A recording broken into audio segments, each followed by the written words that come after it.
Shalom, selamat sahabat. Pada saat ini kita akan membahas pelajaran sekolah sahabat, pelajaran yang kelima yang berjudul Roh Kudus menguatkan kesaksian kita.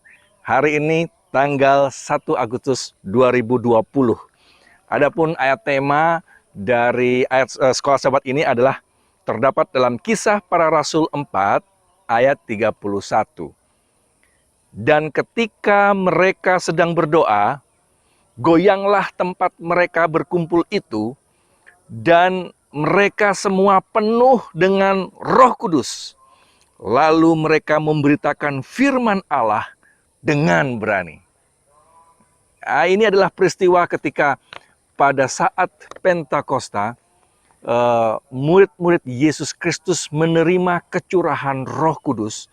Kemudian kuasa Roh Kudus itu membuat mereka berani untuk memberitakan firman kebenaran, khususnya rencana keselamatan Tuhan. Sekarang saya rindu mengajak kita semua untuk membayangkan saat di mana Yesus belum datang ke dunia ini. Ketika Yesus belum datang ke dunia ini, maka belum ada kekristenan. Belum ada orang Kristen. Namun setelah Yesus datang ke dunia ini, maka Yesus kemudian mengajarkan tentang kasih Tuhan, tentang rencana keselamatan Tuhan. Kemudian dia bukan hanya mengajarkan, ia menunjukkan karakter Allah yang kasih itu, dia mendemonstrasikannya dengan mengasihi orang banyak, berbuat baik, bahkan sampai mati di salib untuk menebus manusia dari dosa. Setelah kemudian Yesus bangkit dari kematiannya, maka ia pun terangkat ke surga. Nah, setelah dia terangkat ke surga, pengikut-pengikut Yesus, khususnya murid-muridnya, tetap tinggal di dunia ini.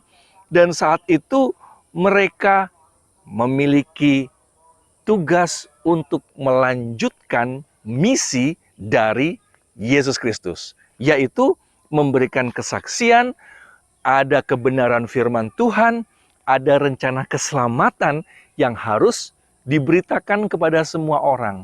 Namun saat itu karena Yesus Kristus dihukum mati disebut sebagai orang bersalah, padahal ia tidak pernah berbuat salah, maka banyak orang juga yang mendiskreditkan atau mengucilkan atau tidak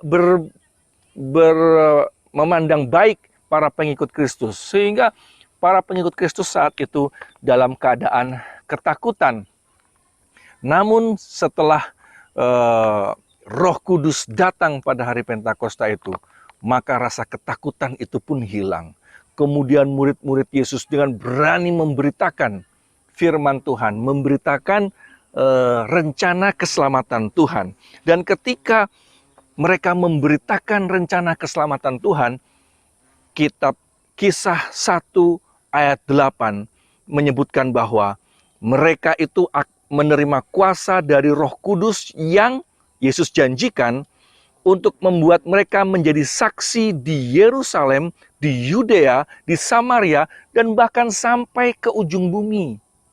Kemudian Rasul Paulus mencatatkan dalam Kolose 1 ayat 23 bahwasannya Injil itu, kabar keselamatan itu pun diberitakan kepada setiap makhluk di bawah langit. Tidak heran Kisah Rasul pasal 17 ayat 6 mengatakan pemberitaan Injil itu kemudian menjungkir balikkan dunia.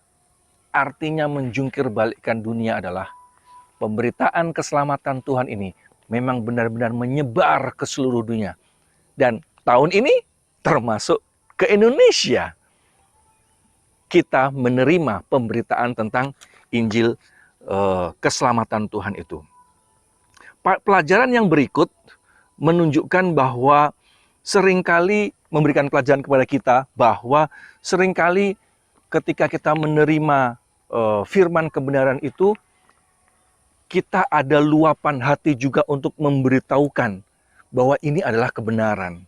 Ini adalah berita kegembiraan.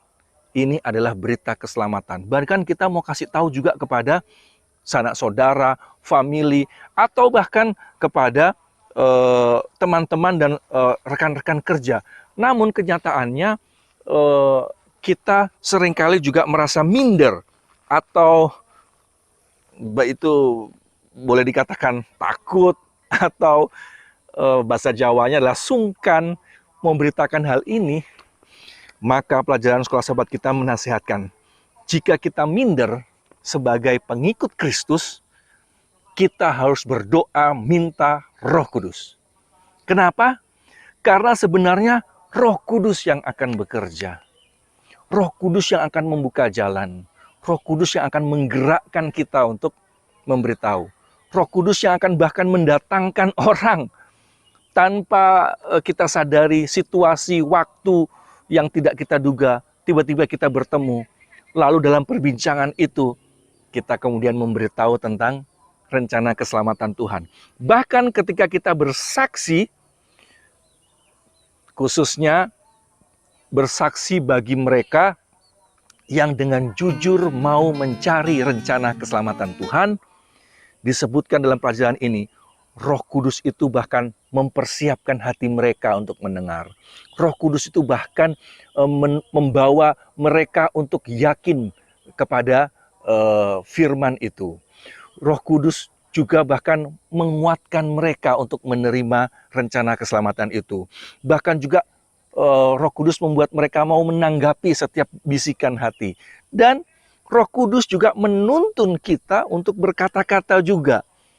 Menuntun kita untuk bahkan berbicara kepada mereka, memberitakan Injil keselamatan itu. Sehingga kita jangan khawatir, tidak perlu minder, tidak perlu sungkan. Yang perlu kita lakukan adalah berdoa dalam hati, selalu berdoa dalam hati. Katakan, Roh Kudus, kalau memang ini rencana keselamatanmu, Engkau mau berikan kepada orang lain melalui diri saya, berkatilah saya dengan kuasa-Mu.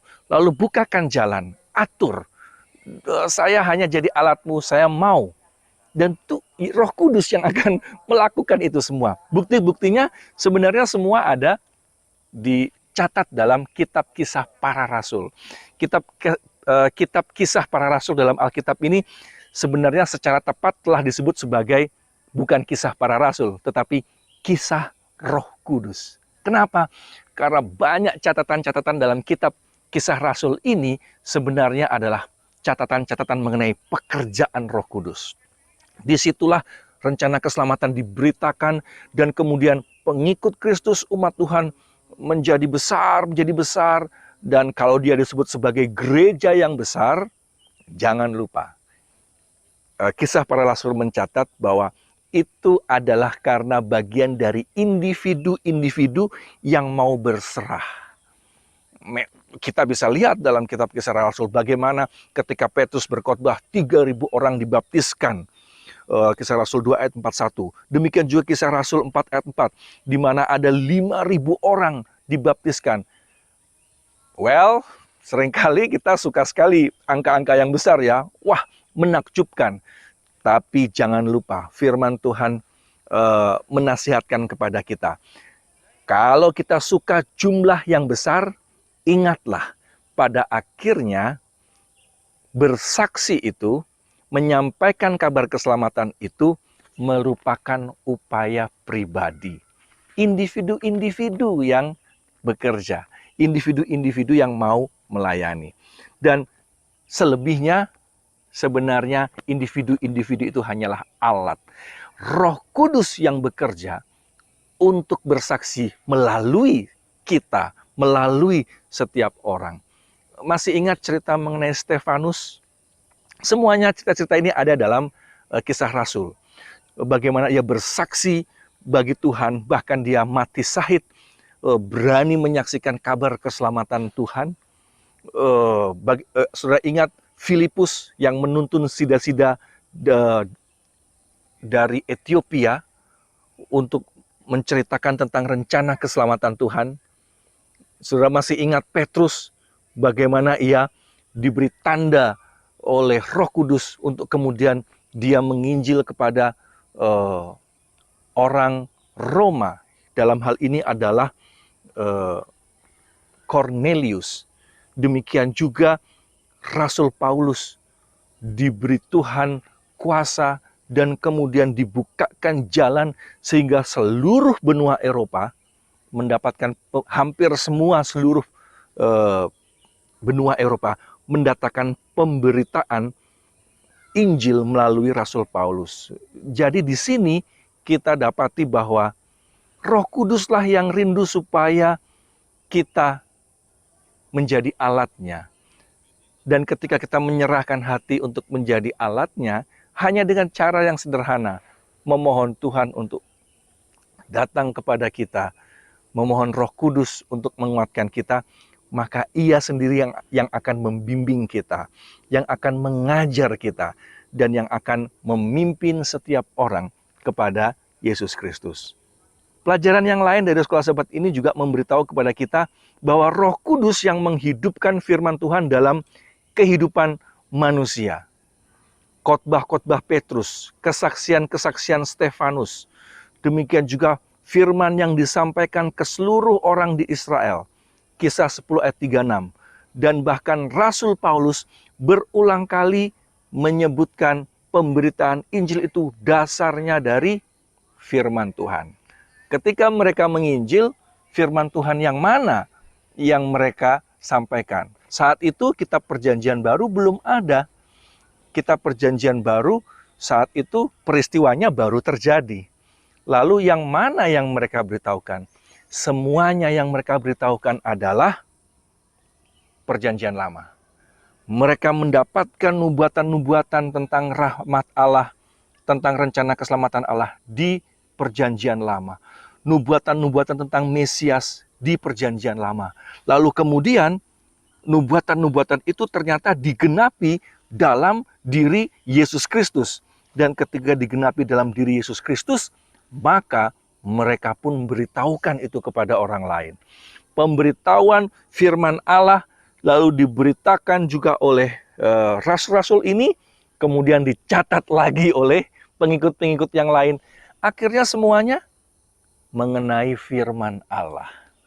Dan jadilah Perjanjian Lama yang diberitakan itu digenapi dalam Perjanjian Baru.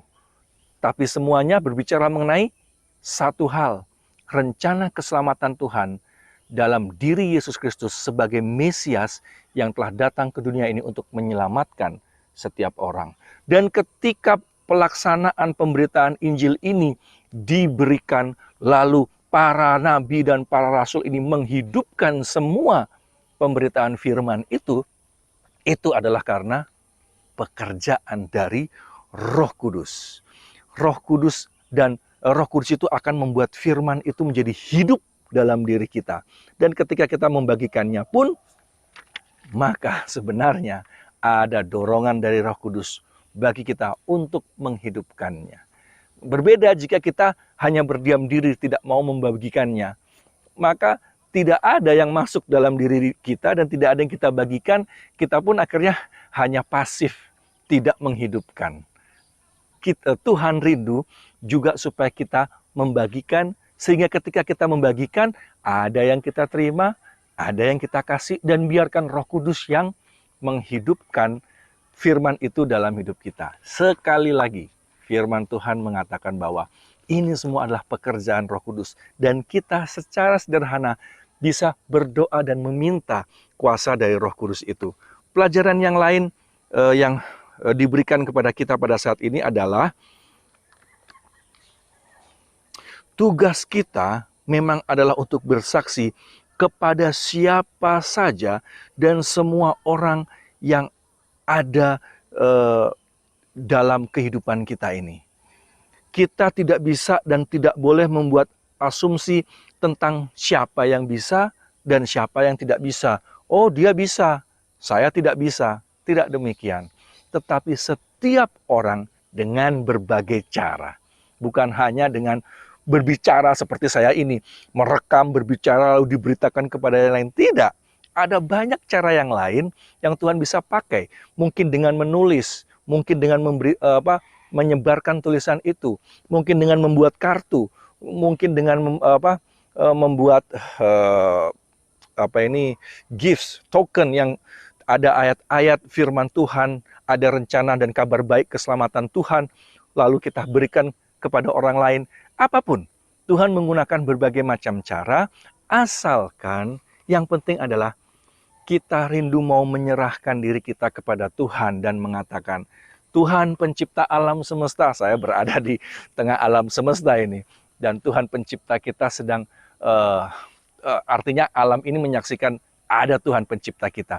Dan kepada Tuhan pencipta itu kita nyatakan, Tuhan, saya mau jadi alat-Mu, gunakanlah saya untuk memberitakan firman Tuhan. Entah bagaimana cara, entah bagaimana Tuhan menuntun dan membimbing saya, Tuhan bukakan, kirimkan Roh Kudus-Mu, sehingga Roh Kudus-Mu yang bekerja, dan kita tidak perlu sungkan, tidak perlu minder, tidak perlu menahan diri, namun maju saja, biarkan Roh Kudus yang bekerja. Kita hanya menyerahkan diri kita kepada Tuhan. Dan Tuhan pencipta kita yang hebat ini punya 1001 cara untuk dalam kuasanya, yaitu kuasa Roh Kudus, akan menuntun kita kepada pemberitaan menjadi saksi-saksi Tuhan.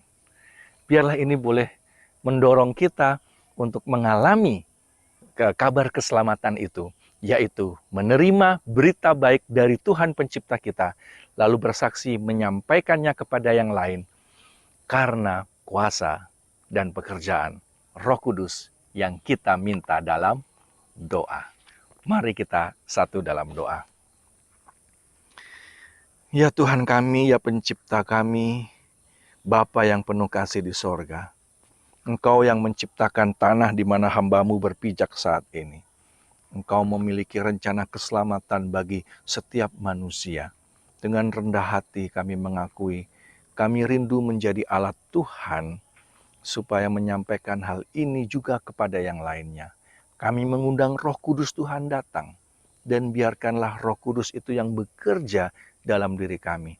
Seringkali kami minder, sungkan, kami tidak tahu bagaimana caranya.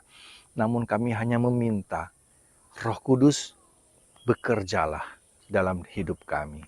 Apa rencana-Mu buat kami, biarlah jadi menurut kehendak-Mu. Dan biarkan kami semua dapat mengalami rencana keselamatan Tuhan pencipta kami. Kami punya kelemahan dan kemanusiaan Tuhan, ampunilah, supaya kami layak untuk menjadi persembahan yang hidup kepada Tuhan. Hamba-Mu berdoa hanya di dalam nama Yesus Kristus, yang adalah Tuhan pencipta, penebus, dan juru selamat kami. Amin. Terima kasih banyak sudah mendengarkan pemberitaan ini. Tuhan beserta kita dan memberkati.